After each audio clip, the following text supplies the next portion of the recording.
Hello les amis, je vous retrouve pour une nouvelle vidéo sur le football et plus précisément sur la Ligue Europa et je vais vous présenter le match Bayer Leverkusen contre Monaco qui a lieu ce jeudi 16 février 2023 à 21h pour le compte des 16e de finale aller de la Ligue Europa.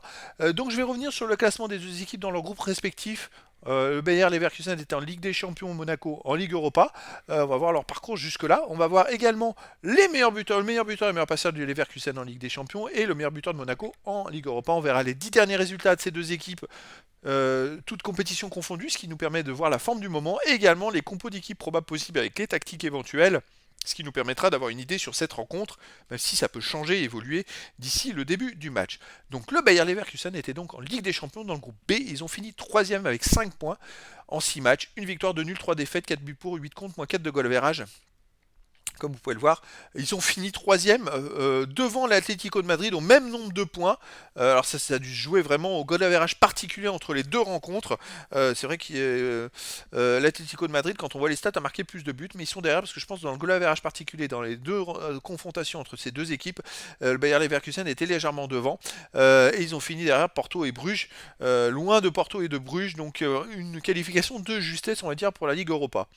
De son côté, Monaco a fini deuxième du groupe H en Ligue Europa avec 10 points en 6 matchs, 3 victoires, 1 nul, 2 défaites, 9 buts pour, 8 contre, plus 1 de goal average. Ce qui est étonnant, c'est qu'ils sont deuxième ex aequo avec Ferencváros.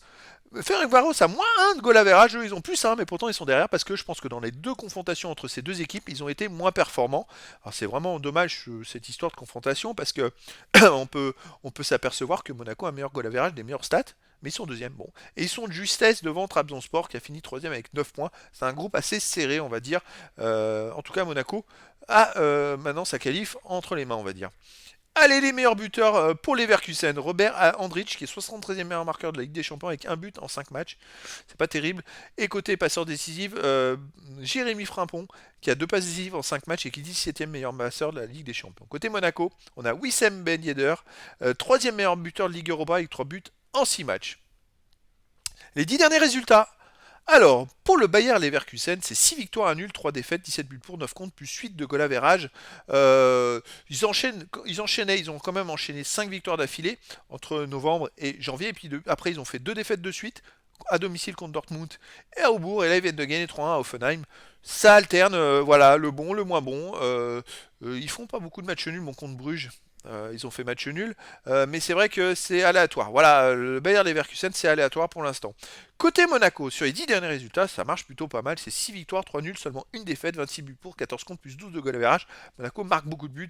Ils viennent de gagner 3-1 contre le PSG, et je pense que ça les a bien boostés. Ils avaient gagné 2-0 à Clermont, 3-2 à Auxerre, 1 partout à Marseille. À Marseille, hein, 7-1 contre l'Ajaccio. Vous voyez, Monaco marque des buts, beaucoup de buts. En encaisse aussi. Mais Monaco, c'est l'équipe. Bon, ils ont battu Auxerre 2 fois 3-2.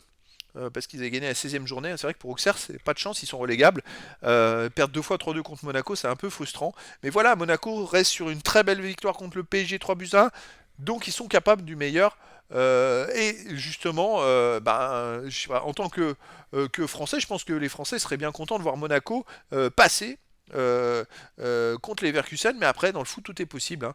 Les compos d'équipe possibles.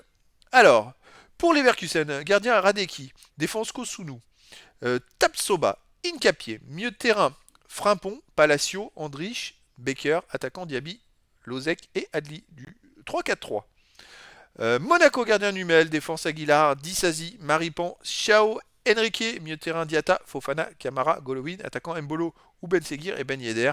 Là, c'est du 4-4-2 pour Monaco, c'est assez du classique. Quand même une super équipe avec des super joueurs. Ça risque d'être vraiment intéressant. Voilà, en tout cas, je dirais que les deux équipes ont leur chance. Et puis peut-être un peu plus pour Monaco. Mais en tout cas, les amis, je vous donne rendez-vous ce jeudi 16 février 2023 à 21h pour le 6ème de finale aller de la Ligue Europa, le Bayer Leverkusen qui reçoit Monaco. Voilà les amis, je vous dis à très bientôt pour une nouvelle vidéo.